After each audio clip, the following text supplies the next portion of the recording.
Welcome everyone to the Teamsters Mobilize July membership meeting. If you just came on, we're asking folks to mute themselves and put your name and local in the chat. We're going to go ahead and get started. Posted on the screen share, we have our agenda for this meeting.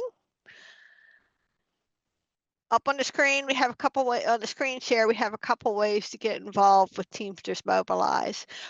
Jess, could you post the link for our introduction questionnaire for us? And if you would like to make an announcement about Ask a Steward, this would be a good time for it. Hello. Yes, our Ask a Steward program is a new program that we're rolling out where we want to help members with issues that they're currently experiencing on their shop floor.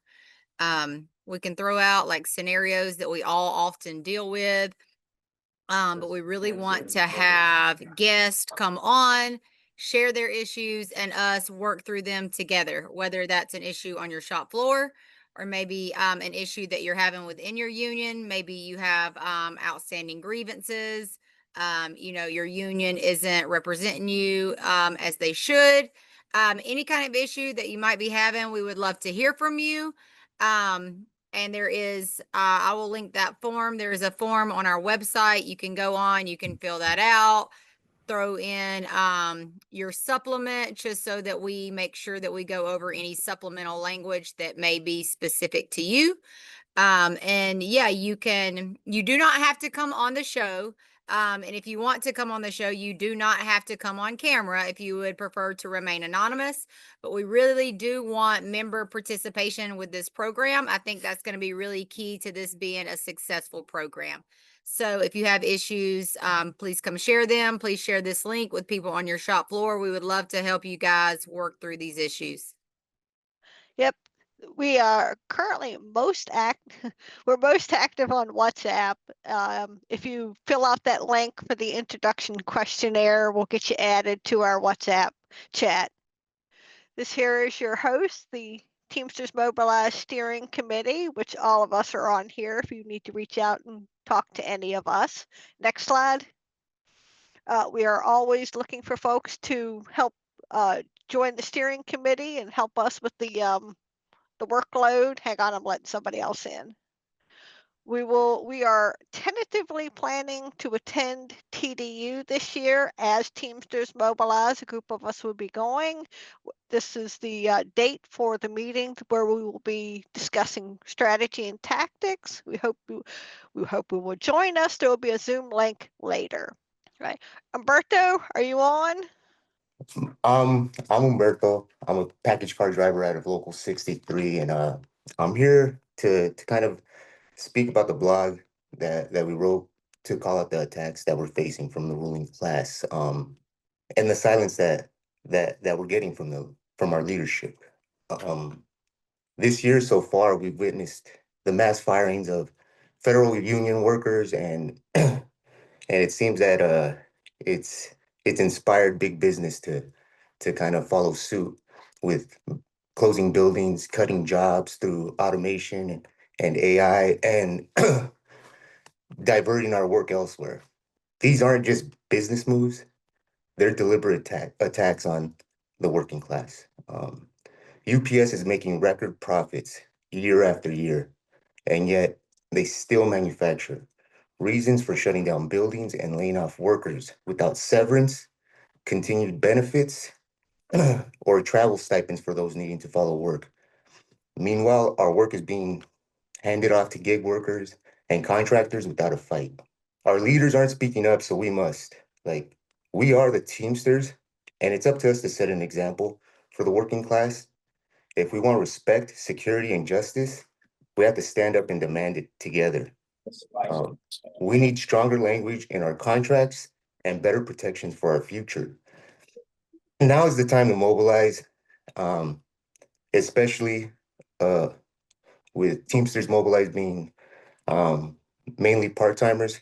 You guys are the biggest group um, as far as the workforce. So it's time to mobilize and step up and get those votes in and get the right leadership in so we can start making some real changes. So those are the things that are discussed in the blog, and the things I want to touch on. Just but we need to continue the solidarity with each other. Thank you, Umberto. Kat, did you want to make a quick remark? Yes, I wanted to plug the blog post that Humberto and I both worked on. I will drop the link in the chat really quick, but this is part of the larger push that we're making to try to spread our message via not just writing, but also videos and online content. And we're working on that collectively in the TM Media Committee. We know that automation isn't going away anytime soon. And so it really is up to us to chart a path forward, not just in terms of how we're fighting it immediately, but how we're thinking about it in the long term. So the agitational materials that we're making is one very important part of that. I will drop the link to that post in a second here. Will, you're up. Hey everybody, can you hear me all right?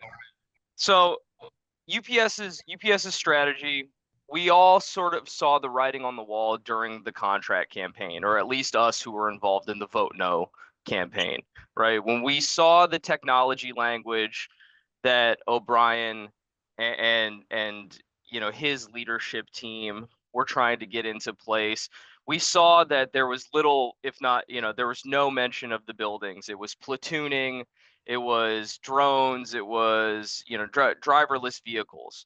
So to us, that signaled that the company is going to go on the attack on the inside. They're going to automate. They're going to automate the inside positions. They're going to try and get rid of as many people as possible.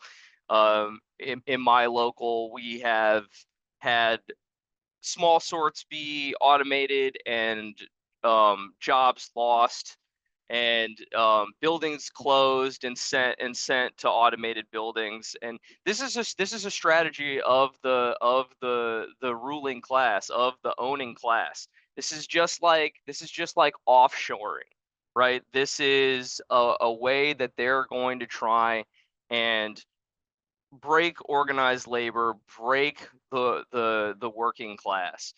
When speaking to management, the management narrative is the better not bigger narrative. So we are moving towards medical is what they say. We're moving towards instead of high volume low cost, we're moving to low volume high cost, right? So we are completely retooling our logistics model overnight. And whether the attrition of the part-time ranks is just a part of that strategy or is the whole point of the strategy, it's irrelevant. Whether they are changing their logistics model and it's just a happy accident that they are cutting the workforce and breaking the union, that is all a part of what they want to do. And they're completely outflanking the union. The union is not prepared for this. In fact, the union might even be complicit in this. And whether they are complicit or wildly incompetent, the result is the same. So they are offering these driver buyouts, right? They want to shrink their logistics network. So they're offering these driver buyouts, right? That is simply a scare tactic when it comes to the drivers, right? I think we know this 2028 contract negotiation is going to be a bloodbath, and what they're going to try to do is the feeder layoffs, the driver buyouts. These are all scare tactics so that the union will turn against the part-timers and throw them under the bus. And in the meantime, the attrition that is going to happen from turning people's commutes into 10 minutes to an hour they're bringing those, you know, they're bringing those high pay, long time part timers, and they're saying, you know, is it worth it for you to drive 45 minutes, right? And those people are going to um, say it's not worth it and quit, and they're going to hire people at that lower rate, right? And they're only going to have to pay those people $23 an hour by the end of the contract. This was all set up in this last contract, right? So they're not going to get the numbers that they want from the driver buyouts. That's probably not even the point of those driver buyouts. Where these cuts are going to come from is they're going to come from management, they're going to come from layoffs, and they're going to come from part-timers quitting, right? And just like offshoring, this strategy of automation is going to go ahead full steam ahead, whether we cow to the owning class or whether we fight. Okay, and there's going to be money to be made to fight. Soup's working, seniority violations. Okay, so my message to all Teamsters is this is going to go ahead whether we are soft on negotiations or not. So now is the time. There are two options: fight or die. I say we fight. Thank you, Will. Chloe, you're up. Yeah, thanks, Will. And I think to make it a little bit more concrete about what it is that the union is not doing and could be doing, I want to highlight two things mainly. One is that they're not actually organizing an immediate response, which is you hear a lot from coworkers, like, you know, we're not in a place to you know, go on strike to actually mount a militant response, and that's sort of the boss's, or sorry, the leadership's rhetoric. But it's true because they don't prepare for it and they don't actually use that muscle. It's also the fact that, you know, despite the fact that Teamsters is an incredibly divided and kind of fractured union, we have mounted successful national struggles before. I mean, the Teamsters in 1997 was no less fractured and maybe even more so when they went on strike under Ron Carey's leadership. I mean, there were locals that were in open rebellion against Carey and against the call to strike, and there were people that whole locals that scabbed in that strike. But it was still an incredibly inspiring victory. You know, an incomplete victory, but a victory nonetheless. So there is the capacity to use the existing Teamsters union to mount a militant struggle, but leadership is not doing that because we know that they have their orientation is to collaborate with the company and kind of manage if there's a decline in UPS or the UPS wants to change their operations, quote unquote. The leadership sees their role as to kind of manage that transition for the workers, not to fight against it. And then the other thing that they're not doing, beyond even just mounting a struggle right now and organizing a fight back right now, is agitating and mobilizing the members for the next struggle. So we're not in a great spot as far as our militancy in the Teamsters. You know, that's true. But the way that you get there is that you use every struggle to educate the members and agitate them around what's possible to win, the strength that we have, the ways in which the company is screwing us, and you prepare them ideologically for the next struggle. And that's just not happening. You know, we're getting a token webinar for the drivers. We're getting less than that for most of the part-timers. We have business agents coming to hubs and saying, hey, there's nothing we can do, you know, like actively saying, don't get mad. Don't think about kind of connecting your problems with other workers around the country or in your city and organizing a response to this. Just let it happen. Just weather the storm, basically. And if you get laid off, then, I mean, sorry, this is what it is. Which is bullshit. And I want to go into why it's bullshit. Because I think there's the other thing that the leadership does is they have this air of like realism, like this is hard facts, you know, you just got to accept layoffs from time to time. But it's just a complete that comes from complete blindness or willful blindness, I would say, towards the history of the working class movement in this country and around the world. And I just want to highlight two instances in particular. One was in 2015. These are just ones that I found, from a very cursory research on the internet. Once in 2015 at a General Motors plant in Sao Jose in Brazil. They were facing layoffs of about 1,000 people. It was about 20% of the workforce at that plant. Permanent layoffs, no pay. They struck for 6 days, very militant strike. They blocked roads, set up some like temporary barricades. Even it was a very, very sharp struggle. But they ended up having a partial victory where the layoffs were converted from 1,000 to about 600, and they were made temporary, and the workers were going to be paid and given all their benefits for the whole time that they were off.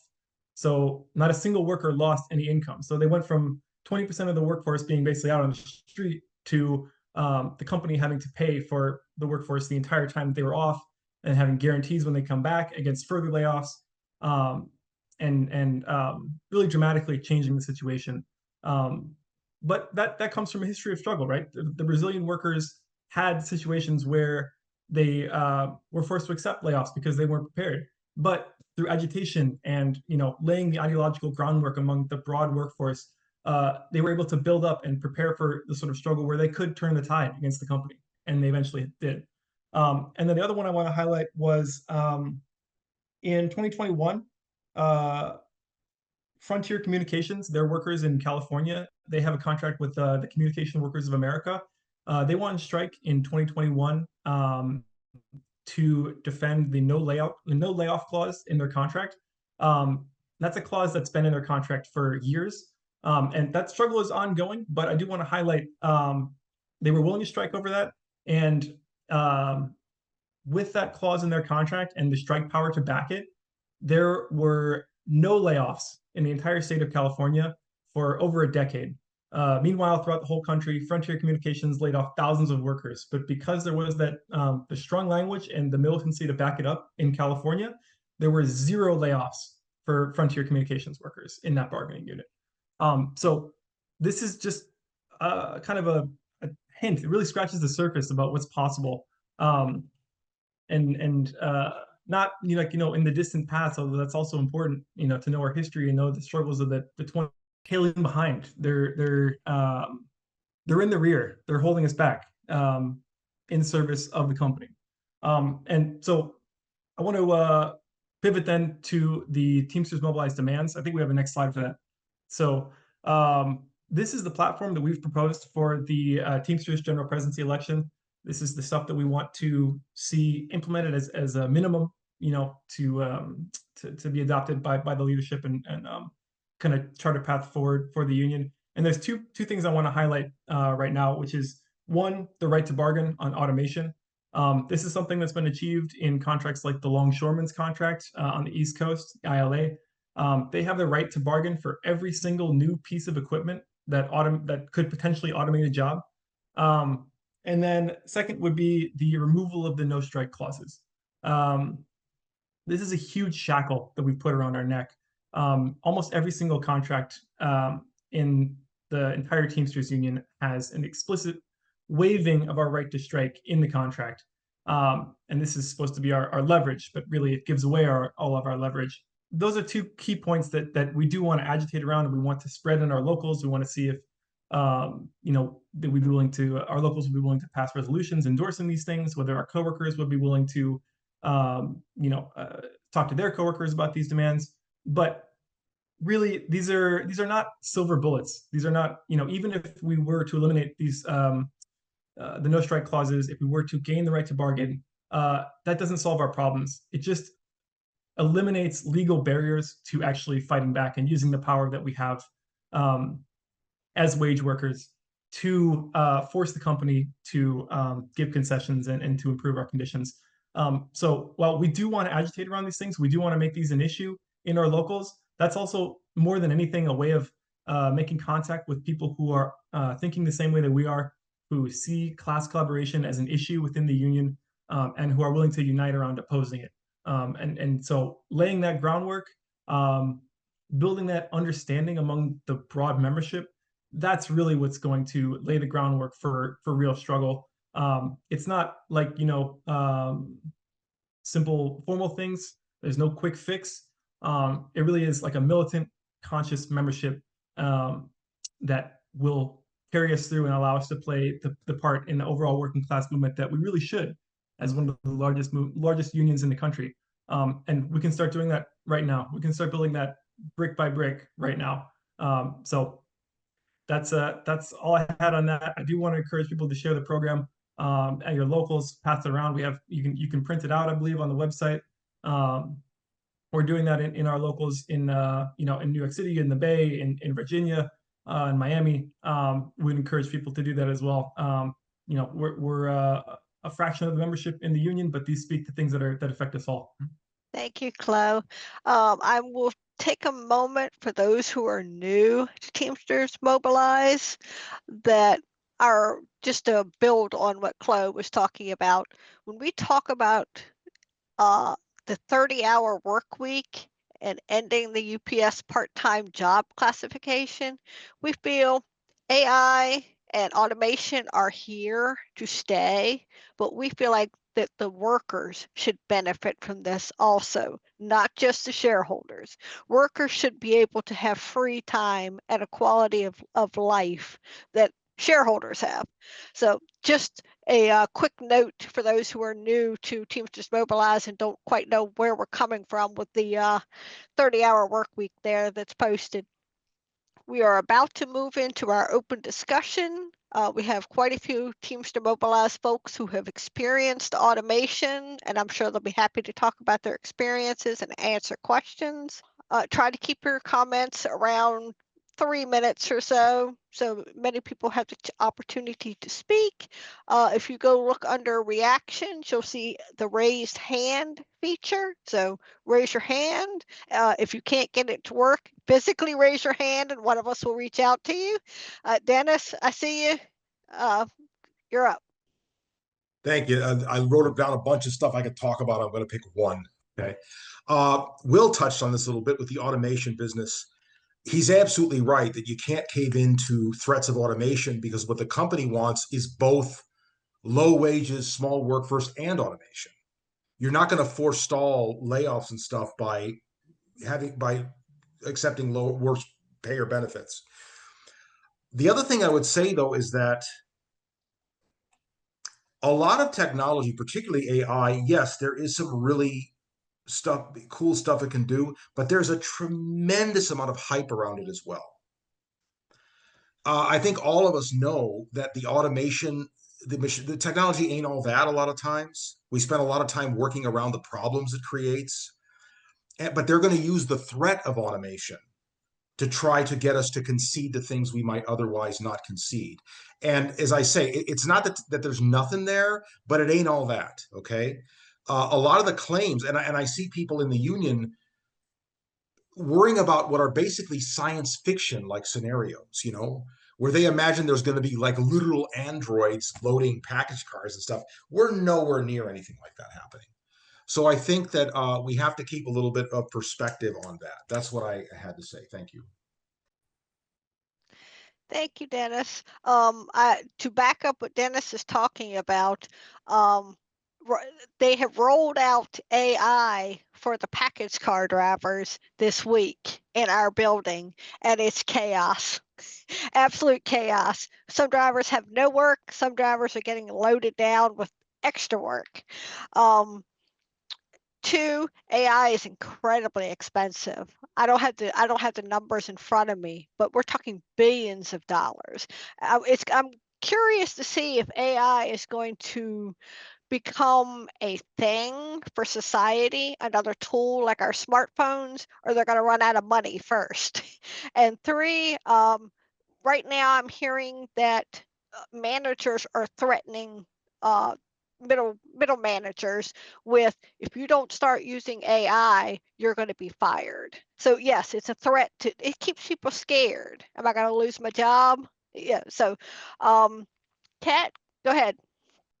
Yeah, I think that's a great point, Dennis. And we know from experience that the company is going to use basically anything to threaten us, to make us cow down, to make us think that if we fight, things are just going to get worse. And so there's no point. And so we should just take the first few crumbs that they toss to us and call it a day. And we saw that play out in 2023. We saw them say, oh, this is like the best that we're going to get.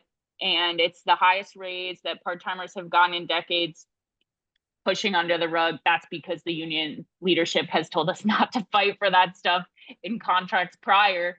And so you should just accept it. You should just vote yes. We don't want to go on strike. Strikes are bad. And that's how they pushed it through. And so I think that for us as Teamsters Mobilize, part of the crucial function of our organization, especially at this stage when the union does have a lot of objective weakness, like we are trying to show people all of these lies that they're going to tell us to try to get us to calm down and not stand up for ourselves and break down why are they lies, and specifically trying to reach our brothers and sisters in the union who are leading figures in their shop floors, in their locals, in their regions, connect with them and get them on the same page about all of the ways that they're going to try to attack us, both in terms of directly the Freudian slip, directly the bosses trying to tell us this lies, and then the bosses working with our union leadership to feed us the same lies, sometimes in a little bit of a different package or whatever, to also get us to cow down. And we know that this happens all the time. And unfortunately, our elected leaders are, for the most part, not acting in our interests and not trying to get us to see the potential that we have to win victories, whether those are small or large. I myself saw the local in Miami basically just roll over when the management of my facility automated the small sort and laid off an entire shift of people without a peep. And there are concrete things that we could have fought for, like right then and there, based on what is already in the contract, that we didn't. I myself was like pretty new in the local at that point. There was limitations on what we were able to do in that situation. But in the long term, I know that we can fortify our ranks, and I think that's what we must do. We know that we're in this for the long haul. We know that we're doing the work that we are doing right now, knowing that sometimes the way it's going to pay off, like we're not going to see it till years in the future.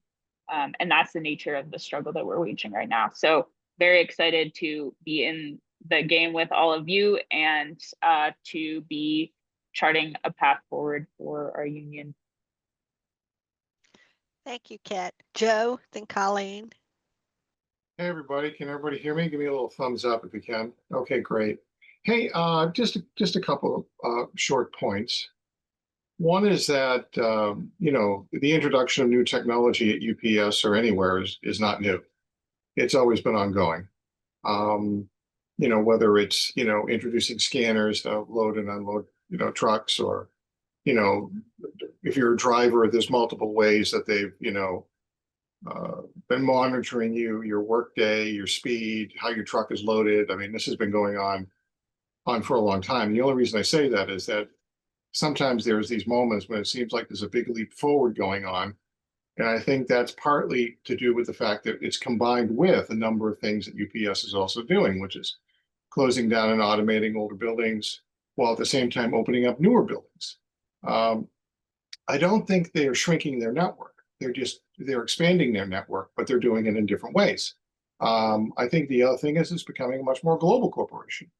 I mean, UPS went global in the mid 1970s, then went through a whole, leaps and bounds in the 1990s and 2000s. And, one of the things that they've been picking up on all over the world is buying up companies in spaces that deliver what they call the cold chain, that is primarily medicines.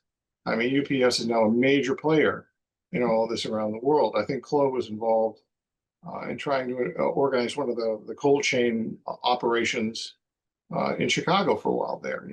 Lineage, that's one of them. But UPS has bought up several of these companies. So there's all this is going on at the same time. That's why it is in some ways feels more disruptive, but we also should see a consistency in what we do. And this is, I think, a problem where the response of the union, and it's not just our union, which, has a terrible history. I mean, after all, the union was controlled by the mafia for 50 years. I mean, nobody else can boast that, right? Maybe the laborers can. But, the good old days, as some people look back to them, is to say that, 80 years ago, progressive, what are seen as progressive unions like the UAW gave up power in the workplace to management, recognized management rights and a whole series of things. And that meant really the same thing around technology. Now, here's where we get into some sticky points. And all I mean by that is because the discussion is so framed in a negative way around technology, because our side has nothing positive to say about technology. So, for example, technology should be, from a working class point of view, introduced to get rid of the most dangerous and dirty of jobs, something to make the workplace safer, healthier, a place you want to go to work in, right? But we know that technology doesn't do that. Actually, it does quite the opposite of that. It's about exploitation and monitoring and harassment. I mean, ask any UPS driver about how they're monitored during the course of the day. So I think also when we talk about technology, we should also be trying to offer a positive answer to it, because frankly, the union, doesn't have anything to say, but it's had nothing to say about this stuff for 80 years. That's nothing new, unfortunately. And that's true of most unions. Lastly, I just think that I would throw out there for people to think about for future meetings, because I wish they would do this at labor notes, but if you propose it, they'll just say no. And it needs to be done earlier. Way back in 1999, woo, okay, labor notes did a panel, I believe it was 1999. I was there. It was a great panel. I didn't participate in it. It was called One Union and Package. And it had UPS, it had the post office, it had, several other, FedEx and several other people involved. Amazon didn't, really factor in at that point. And it was an attempt of workers in the industry, union and non-union, to talk about common problems and common solutions. It was a great panel. They never did it again. And I think it's the type of thing that we should think about, how to use an approach like that, because this discussion is the same discussion that's going on at FedEx, Walmart, the post office. I mean, we have a friend, comrade, Melissa Rakeshaw in Chicago, who's a postal, officer. She can talk about these things in a very down-to-earth way if we ever wanted her to. Because these are things that workers across the board face and workers in the logistics industry face. And it would be good to have that type of broader perspective, but also a broader coordination. Anyway, thanks.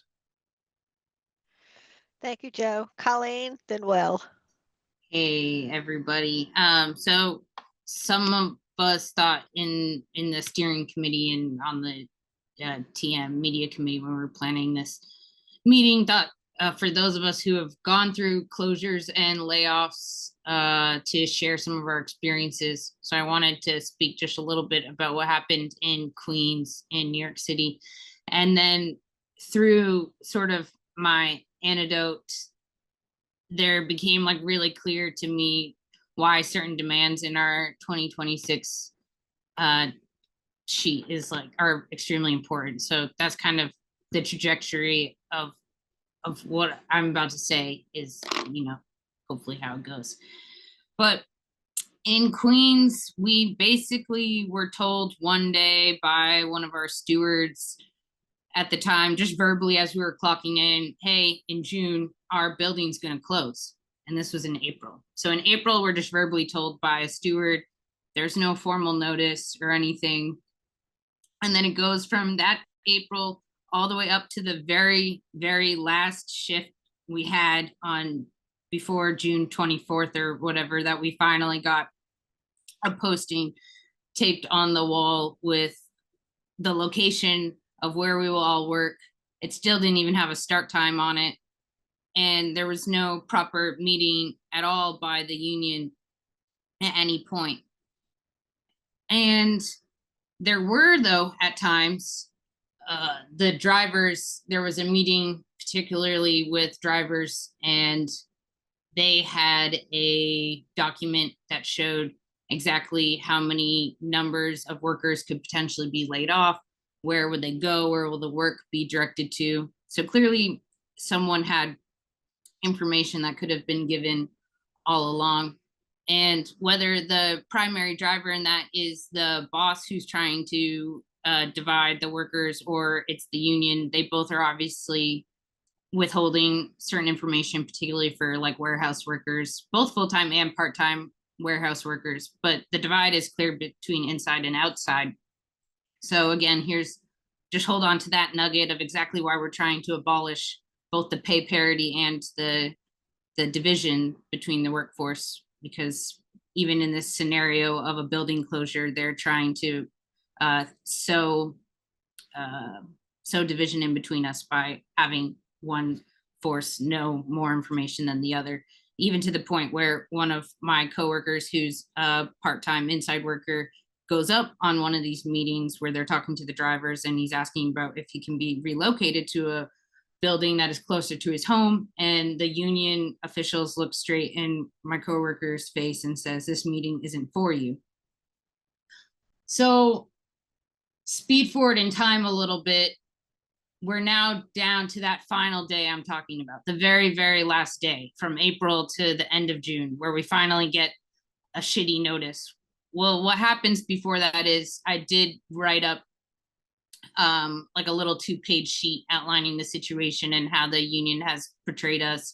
I also revealed that through the grapevine, and the document we got from drivers was given out of solidarity. There's some who want to make sure we know what's going on. So I exposed that clearly there was information that was withheld.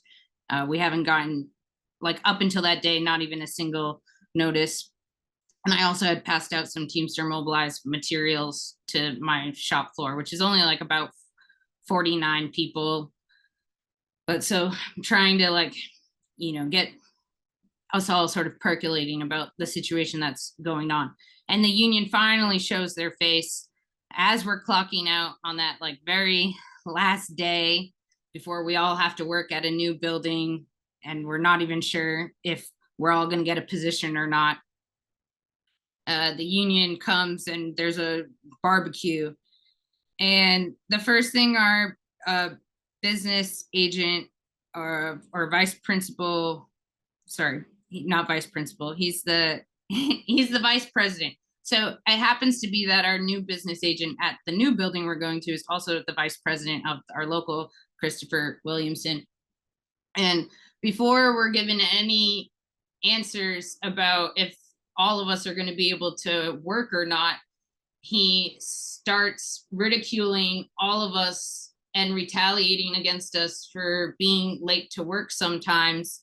And since inside workers are sometimes late or aren't working their full hours, that he can't really represent us. And he's sick of workers who don't understand the candy store that is like the union. And this is just like the tone that is being set. And he emphasized all of this in going, basically saying like, I'm gonna like spit real talk. So he goes real talk, and then he says all that stuff. And then my coworkers and I, unfortunately at that point had to start to stand up for ourselves and basically expose him for the fact that we never had any sort of proper meetings, and that, you know, basically the grievance procedure, the candy that he's talking about, you know, just at the previous meeting I was at, I was told that we were like 3,800 grievances behind. But I share all of this because in this situation, all in the end, everybody ended up keeping their job, even the new hires, and nobody got laid off. But it does help illustrate just the state we're at, that this isn't even really a bold or revolutionary stand. It's just like, you guys, this is so embarrassing. You, as a union, you couldn't even tell us like when and where we're going to go to work, how many of us are going to have a job, like what is our shift. like what? Like all we want to know is where we're going to go to work next week and if we're going to have our jobs. And even that we have to pull teeth for. And we have to also call them out for when they try and say that they did that. And it's like, are you calling us stupid? Like, you think that we don't realize that we didn't have a meeting and now you want to also retaliate us in the way that the bosses do? So this is sort of the struggle that we faced in Queens recently. But I think it was, as far as like for everybody who saw the way in which our business agent spoke to us, unfortunately it does lead to more apathy. Like nobody from my building is like on, this meeting right now, but I think that everybody could probably come to similar conclusions that we do have in TM. And that in and of itself was, I think, exciting to see, like a small group of us, call out the union in front of all of us. And I think with time, hopefully, more of those workers will see the basis to like get behind the demands and really fight for them. And one last thing before I, close out here is especially this demand around wanting to be an organizing model instead of a service model in our 2026 demands. There could be many ways. We discussed internally how the union could say that they have like a quote unquote organizing model, and maybe it's that in name versus essence. But I think especially with this analogy that Chris makes, that the union is a candy store, is exactly what we need to fight amongst our brothers and sisters to realize just how inoculating that is for not setting us up to know that like we have to actually be the ones who are changing. Like we said, like I made a comment in the chat, we are the ones who need to be able to recognize and work together to learn to fight as a strong force against like attacks from the boss and the union. So that way, and that's in some of the situations that played out in New York, it could have looked differently if we all as a workforce were actually like activated and understood that. And the way that the union itself, like even the reason we have grievance procedures or against the harassment that we face at work is under the guise that it's about things that are happening to us. Even for the union to be providing us with healthcare, whatever services it does, the role it plays in all of this in between us and the boss. So they give us benefits and they're there for the inevitable atrocities that we know will happen. They're supposed to sort of protect us. All of it surrounds around our mistreatment. So in the end, who is the group of people who needs to change and learn to fight that? That is ultimately us. So it's sort of a roundabout way, but I hope it starts, we have time to workshop it some more, but I'm trying to figure Thank you, out ways Colleen. wrap it up. Yeah, that's it. Thank you, Colleen. That's the drift. And just to clarify for everyone, Colleen essentially had to flyer her own work site to find out what her new start time and the address of her new work site was going to be. And that was the only way that any action was taken. All right, Will, go ahead. Thank you for your patience. To go. Floor is So Dennis touched on some important points about technology. Anybody who's experienced new technology at UPS knows that it's never what they say it is. I'm currently running a route where Trace, which is the navigation in the board for UPS drivers, I essentially can't use Trace at all. And I have to basically know the route myself and dispatch myself across this area.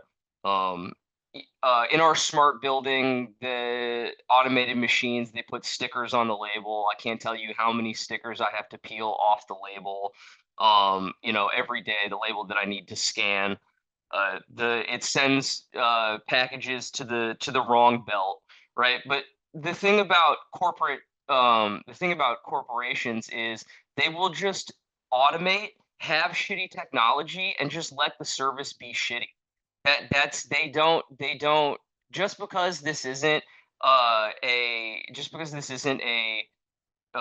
what they say it is, they'll just automate, cut the jobs, get rid of the people, and let the service be worse.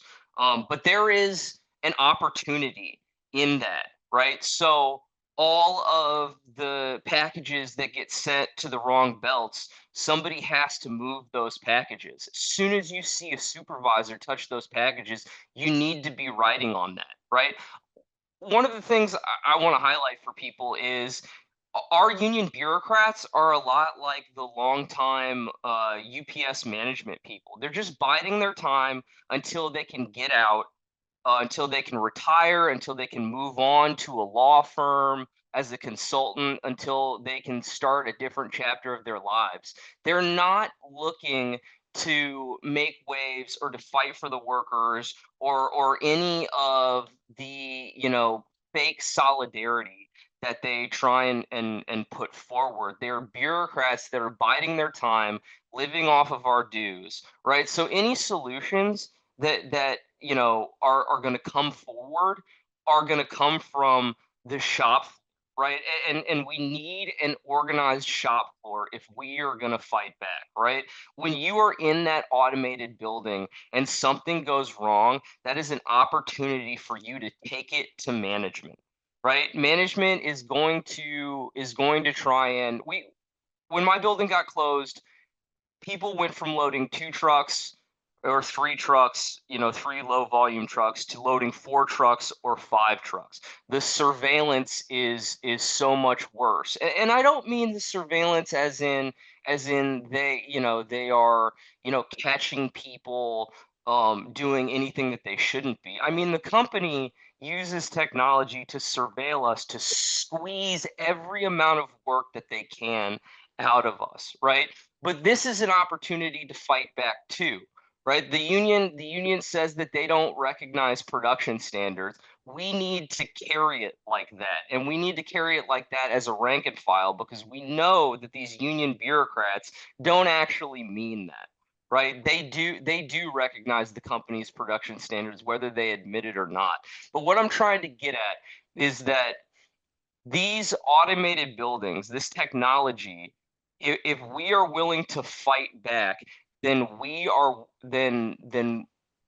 can find the cracks, the fractures within this bad technology, and that is our door to getting into the fight against this automation push.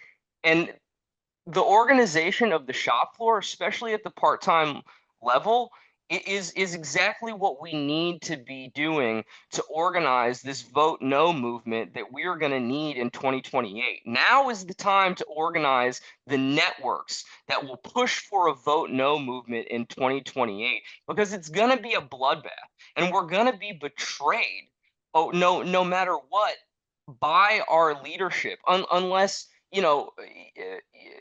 by some miracle we get people in there that are willing to fight for us. But even if that is the case, that our leadership is not going to betray us, then we need to be organized and backing them up, right? Because that is the real fight that we need to go forward and to get into. So uh that's what I wanted to say, and I appreciate everybody for being on this call. And you know don't despair, comrades. Don't give in to fear. Fear is what the company wants. Fear is what the union bureaucrats want. I'm personally, I'm afraid, but I'm gonna chase down my courage, grab it, and go onto the shop floor and fight. Well said. Well said. Jose? Uh, yes, buenos dias to everybody. I want to say thank you to everybody that presented, and gracias to everybody during the open forum part of our open meeting about AI and automation. I want to just touch on couple of things real quick. One is I agree with Comrade Joe Allen that we need to connect with our logistical siblings and other you know corporations, whether it's Amazon, FedEx, the Postal Service, DHL. We need to strengthen those. We need to build those bonds of solidarity, because what's affecting them is also going to affect. Well, it's affecting us in some parts. In my hub, it's still an old manual hub. I'm hearing that they want to. Well, I've been told that they want to build a temporary automated small sort, so they could, while they have that one up, they could retool the old small sort and make it automated. But on a point that Comrade Will Hale talked about just right now, is I do see this UPS contract probably being the existential threat to our union. I read a comment that UPS isn't the cash cow for O'Brien, and I think UPS sees it as well, and that's why they're doing everything they can to reduce the workforce. And if UPS is introducing this driver voluntary severance plan, whatever it's called, they're not thinking outside the box, but they're doing things that hasn't been traditionally done throughout the history of UPS and the Teamsters. So it for me, it just tells me that UPS is thinking outside the box. And some of us have presented ideas to our general president. Our general president just laughs it off. Our ideas or thoughts are not worthy to have an audience. Other than that moment, then it just gets brushed off like, okay, you know you kids go on that side, us adults will do what us adults do all the time. So I do see this UPS contract coming up as being the essential threat, because I see UPS is going to throw everything at the union, and just build upon those divisions and just make those divisions more and more clear and more wide between you know part-timers and the full-timers, feeder, package, because you just see feeder drivers are getting cut. They're they could put loads on the rails, so that affects feeder runs. I think another one was that considered a local run now is 500 miles or something like that. So feeder took a beating too. So I just see UPS trying to you know make those deep not strengthen, but make those divides more clear and more wide apart. That it's just basically each classification is going to you know do what's best for them and not what's best for the whole entity, because package depends on the preload. The load feeder depends on either the outbound sorts, whether it's a day sort, twilight, or night. So everything is so symbiotic. But the union doesn't see that. But I just wanted to touch on those 2 points. Gracias. Thank you, Jose. John Palmer and then John Brown. And if y'all can keep it brief, we're at 2:00 now. I just want to say it's good you're trying to keep your agenda short and running. I apologize for trying to share something that came up on the screen, but I shared with you the resolution that I had proposed, which is a very common sense resolution. And our leadership chose not to even, they tabled it, and basically it's never come up again. I was accused of being political for doing it. This is a real problem that's not going to go away. It's going to be here for everybody, not just union people. It's going to be every working man and woman in America. And we have to be serious about how we approach this. And I would suggest that, some of these things that, Brother Will, I agree with your chat. I would suggest that we take Brother O'Brien up on his promise to fight for the jobs that were promised, for the air conditioning that was promised, and challenge him to tell us, because he said our membership's going to fight UPS. What's he doing to connect to us? Because I don't hear anything from the IBT trying to stop us. I think we should challenge them. I don't know how we do it, potentially with a petition or something, saying that we're here, we're ready for the fight. What are you going to do? You know, we need to hold our leadership accountable, and they need to start acting like more than just a political operation. So I'm disappointed in the racial situation that occurred recently with the hiring of this white nationalist from Charlottesville, and then somehow trying to deflect from that and say that this is me being a political person, saying that my resolution was political. This is me speaking to the real issues of what's going on and the fact that our leadership can't seem to find its way. So anyway, I don't want to take too much time. If you can share that resolution with everybody, there's no reason we shouldn't be going down that road. That's all I got. Thank you, John. John Brown, Joe, Victor, and then Will. And like I said, keep them brief since we're already over time. Teamster Local 705, retired union steward at UPS. Can you hear me? Yes. Yes. Okay, great. Okay. There's a lot of things we need to do. You know, we could chew bubble gum and walk at the same time, right? The most important thing is organizing the rank and file members, you know, by organizing, you know, fight backs on the shop floor, you know, and everything like that. But also, you know, we need to get SOB out, you know, the head of the Teamsters, right? Because he sold us out on the UPS contract. You know, and people mention, you know, the fight for 2028. We should them out by then. But even if we get them out, you know, union officials, almost without exception, sell us short. So we still need to organize. If we got, you know, somebody in there besides SOB, to keep pressure on them and organizing independently. Anyway, you know, for an escalating contract campaign. And we also need to be aware of who will undermine that fight back. And that would be, you know, the misleadership of Teamsters for an undemocratic union.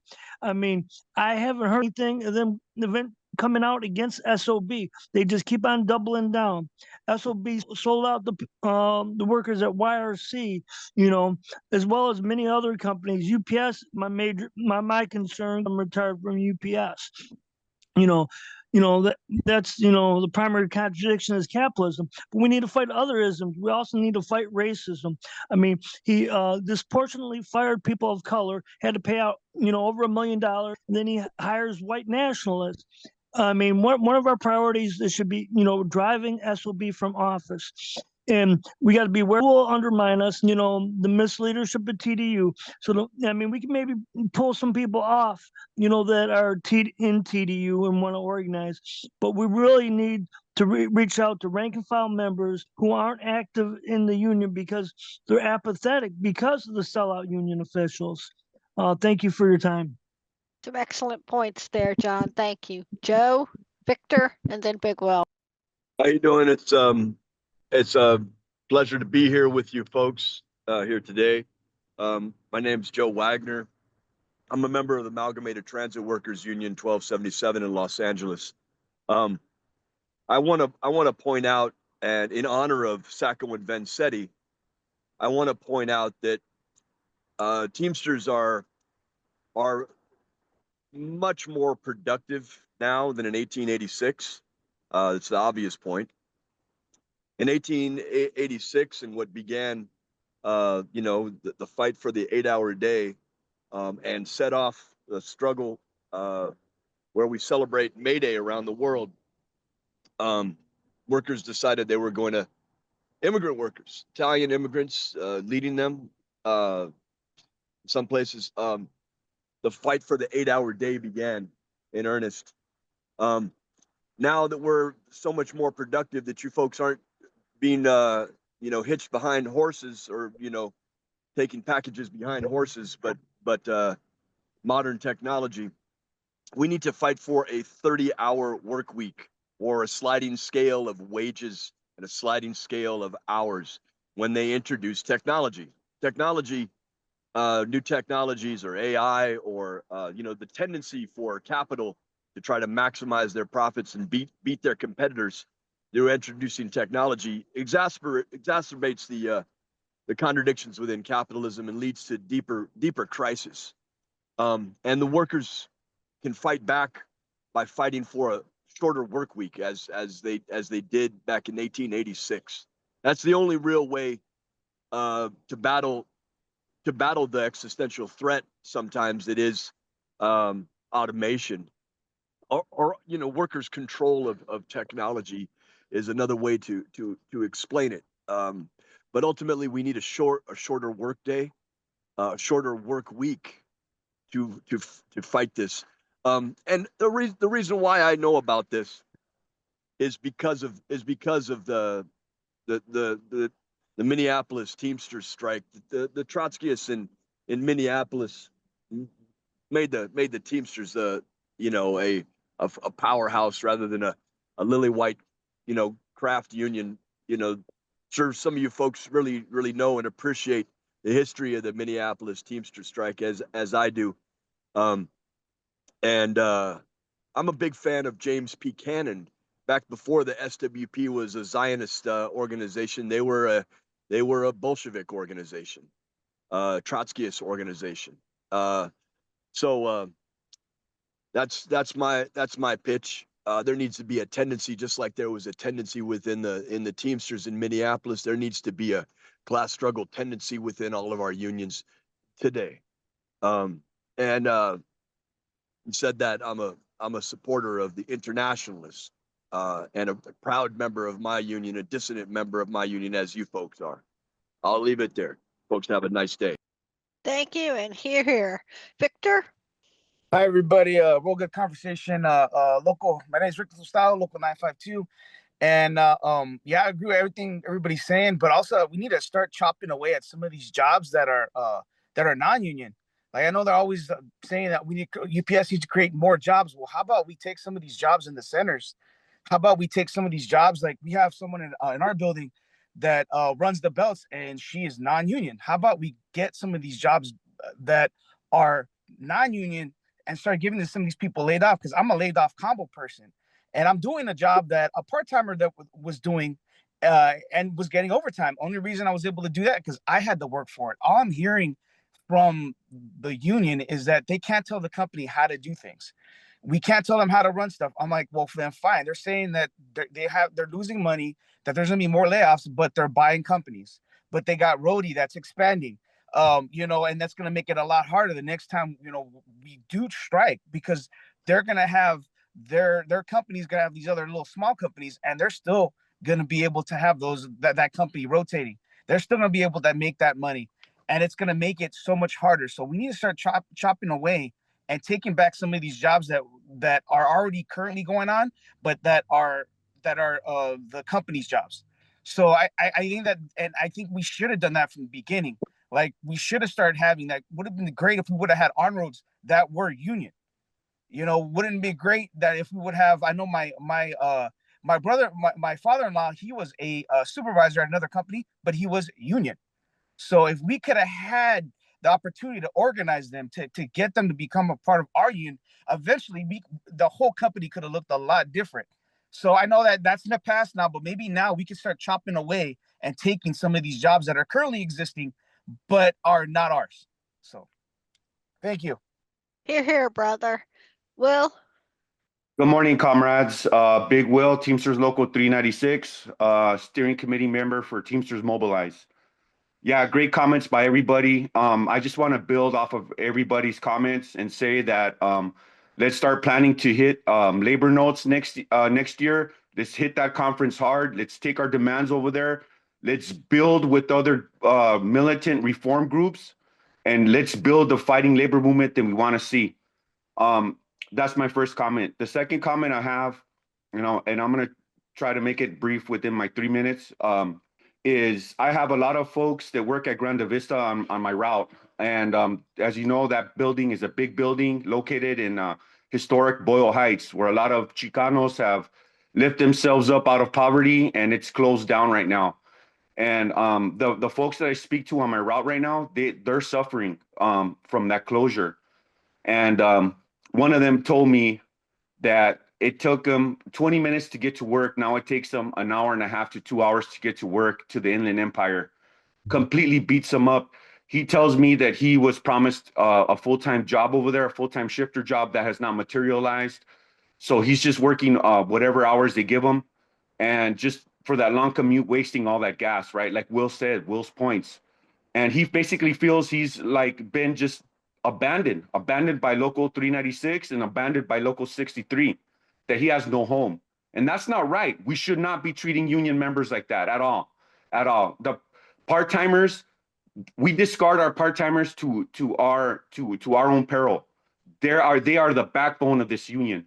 Without any part-timers, the Teamsters are done. We're done as a union. We need to start respecting them. We need to start taking care of them, and we need to start thinking of them first before our own selfish interests as full-timers. That's it, comrades. That's all I had to say. I'm here for you guys. Anybody, that needs support from a full-timer to our part-timers, I'm here for you. I'm easy to reach. So I know the struggle. I've been there. I was a part-timer with 2 jobs. I fought UPS. I was one of the first combos to get a full-time job after the historic 97 strike. So I want to leave a legacy behind that those brothers left for me. That's what I'm fighting for. And hopefully you guys will join me in that fight. In solidarity, y'all. Solidarity. Thank you, Big Will. Well, Hale, you're going to be the concluding remark. Thank you, everyone, for your patience. A call to action for everyone is go out onto your shop floor, find people who are, gonna file grievances, gonna buck the production standards, gonna